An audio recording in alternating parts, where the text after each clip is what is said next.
పట్టసీమ తీసుకొచ్చా.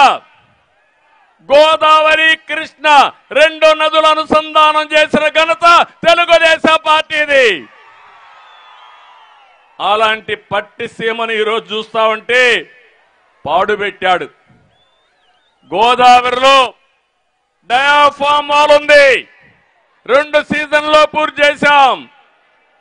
దుర్మార్గుడైన ముఖ్యమంత్రి వరద వదిలిపెట్టి అది కొట్టుకొంబేడుగా చేశాడు. కడాన ఇక్కడ ఒక మంత్రి ఉన్నాడు, ఆంబోత మంత్రి అరుస్తూనే ఉంటాడు. డయాఫామ్ వాల్ ఎక్కడుందో తెలియదా ఆ మంత్రికి, అది ఎక్కడుందంటాడు. రెండోది కాఫర్ డ్యాముల్లో మధ్యలో నీళ్లు వదిలిపెట్టే పరిస్థితికి వచ్చారు. ఇంకో పక్క బండ్ ఏదైతే కట్టామో ఆ బండ్ కూడా కుంగిపోయే పరిస్థితికి వచ్చింది. అంటే ఒక వ్యక్తి అసమర్థుడైతే ఆ వ్యక్తి ప్రాజెక్టు కట్టలేడు, అసమర్థుడుగా మనం అనుకుంటాం.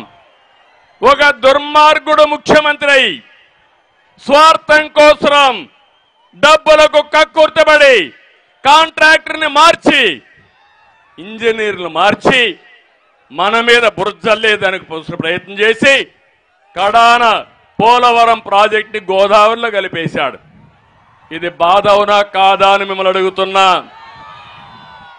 ఆ గోదావరి ప్రాజెక్టు పోలవరం ప్రాజెక్టు పూర్తయి ఉంటే ఈ రాష్ట్రంలో ప్రతి ఒక్క ఎకరాకు నీళ్లు ఇచ్చేవాళ్ళం. అలాంటిది ఈరోజు ఇబ్బంది వచ్చే పరిస్థితి వచ్చింది.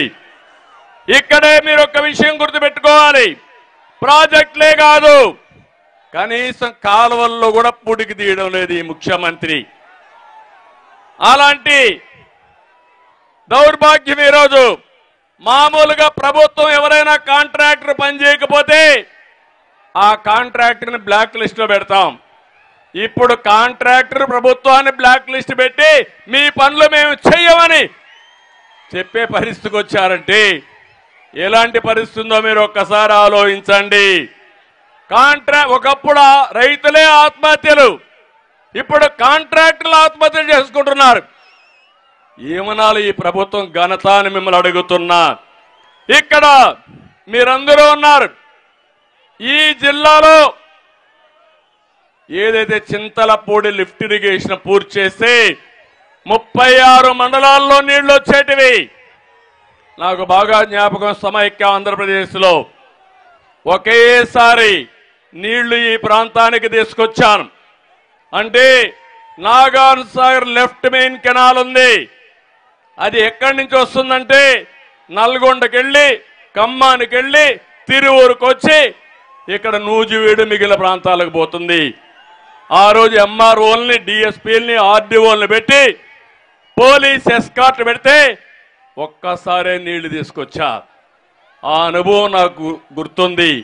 అందుకే నేను ఆలోచించాను, చింతలపూడి లిఫ్ట్ ఇరిగేషన్ 4,900 కోట్ల రూపాయలు, దీన్ని పూర్తి చేసి కృష్ణా జిల్లాలో తిరువూరు కానీ, నందిగామ కానీ, లేక పక్కనుండే మైలవరం కానీ, నూజివీడు కానీ, గన్నవరం కానీ, జగ్గైపేట ఇవన్నిటికి నీళ్లు వచ్చే అవకాశం ఉంటుంది.